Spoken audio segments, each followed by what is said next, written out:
ये सबसे पहले सोने की, जहां पर आज हल्की तेजी के साथ कारोबार हो रहा है 1,12,800 के आसपास। तरुण जी, सोने में अब क्या व्यू नजर आ रहा है? क्या अभी भी आपको लग रहा है कि सोने में तेजी बची हुई है या ओवरबॉट जोन में है, यहां से बेच कर जाना चाहिए ट्रेडर्स को?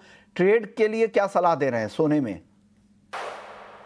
Hi, good morning, Vishmohan ji. Thanks for having me on your show. Always welcome sir, always welcome sir. बताएं हमारे ट्रेडर्स को क्या गाइड करेंगे आज? या देखिए, प्रॉफिट बुकिंग है, trend is not reverse and I think अभी भी फर्दर रैली देखने को मिलेगी।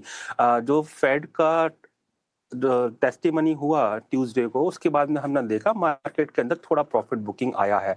नॉनदाइलेस मुझे ऐसा लगता है शॉर्ट टर्म में 3700 के ऊपर जब तक प्राइस है, 3700 से 3790 के बीच में प्राइस एक्टिविटी रहेगी या डिप्स पे बाय अभी भी करना बनता है।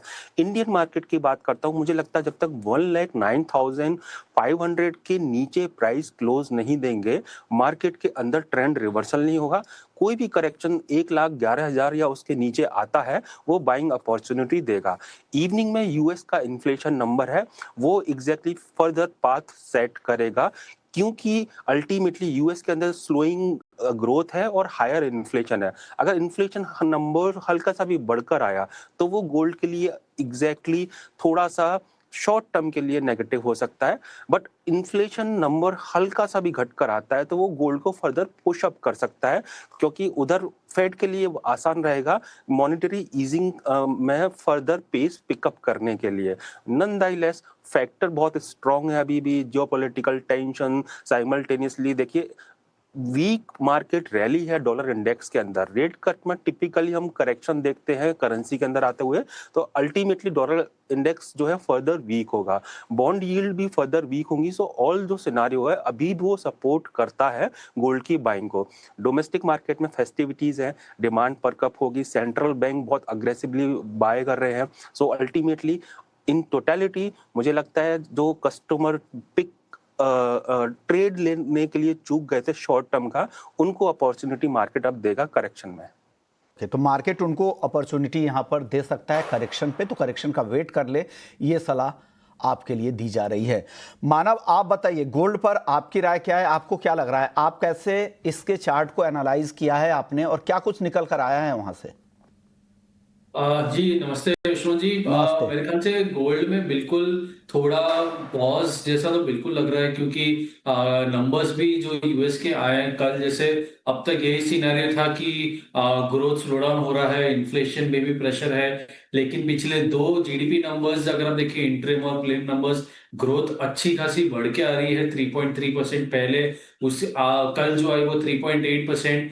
तो ग्रोथ में अच्छी पॉजिटिव दिख रही। अब उसमें टैरिफ का असर दिखेगा नहीं, वो शायद बात की बात है। इन्फ्लेशन में भी आज नंबर शायद पता चलेगा, अगर टैरिफ का इम्पैक्ट है तो आज के नंबर फेड का बेंचमार्क है इन्फ्लेशन के लिए, तो उसमें रेट कट में भी शायद चेंजेस हो सके। जो गवर्नर पॉवेल के कमेंट्स थे वो शायद सपोर्टिव हो जाएंगे कि रेट कट डिले हो जाना चाहिए या नहीं। तो इसीलिए शायद थोड़ी चर्चा का विषय है कि यहाँ पे मे भी रुक जाए या नहीं।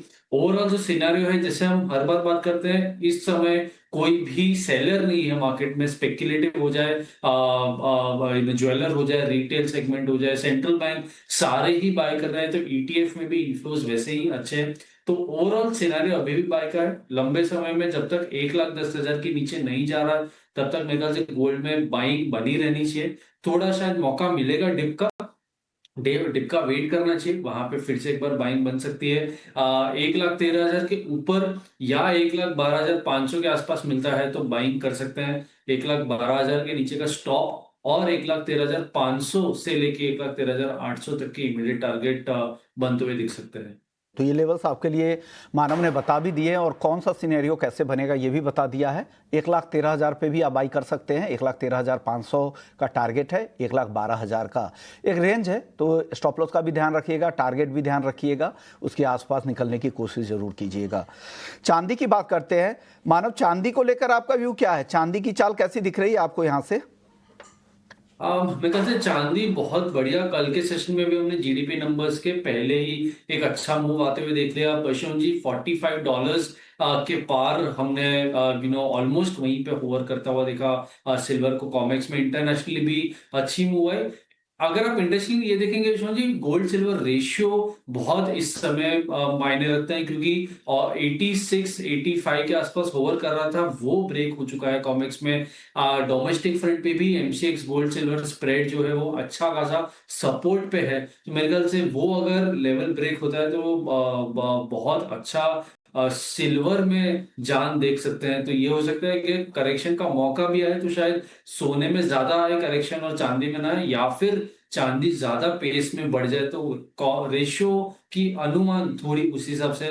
कॉपर का बहुत अच्छा सपोर्ट मिला है और सेफ हेवन डिमांड और सेफ हेवन बाइंग तो है ही। तो मेरे ख्याल से चांदी में कॉन्फिडेंस अभी भी बेहतर है।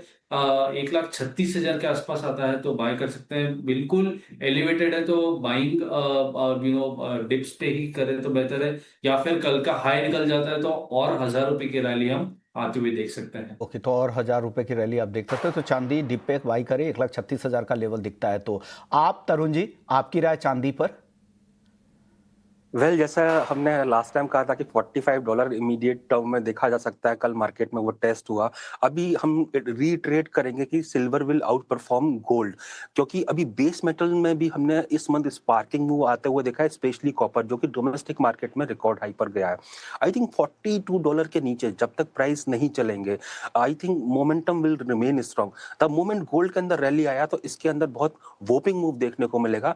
मुझे ऐसा लगता है कि may be sooner we are going to see $50 in the international market, जो कि लाइफ टाइम हाई है, उसको रिवाइज कर सकता है। एंड हमारे अगर डोमेस्टिक मार्केट की बात करता हूँ, एनी टाइम एक्चुअली 1,45,000 और near by prices will come. And silver in domestic market too, जब तक कि 1,30,000 के नीचे क्लोज नहीं देगा, डोंट सेल इट। डिप्स मिलता है, जितना नीचे आता है उतना ही आपका रिस्क कम होगा। रिवॉर्ड तो अल्टीमेटली बाइंग साइड में मार्केट दे ही रहा है, तो आप बाय की ही कोशिश करें, सेलिंग का ना सोचें। अभी मार्केट का जो थीम है वेरी मच इंटैक्ट है। ये इन बिटवीन जो इवेंट्स होते हैं, वो शॉर्टर इवेंट्स जो होते हैं, वो प्रॉफिट बुकिंग का कारण बनते हैं। वो हमको यूज करने चाहिए बाइंग के लिए, rather than selling even for intraday. Intraday के लिए भी आप सेलिंग अवॉइड करें। अभी चांदी में यही सलाह तरुण जी की तरफ से निकल कर आ रही है।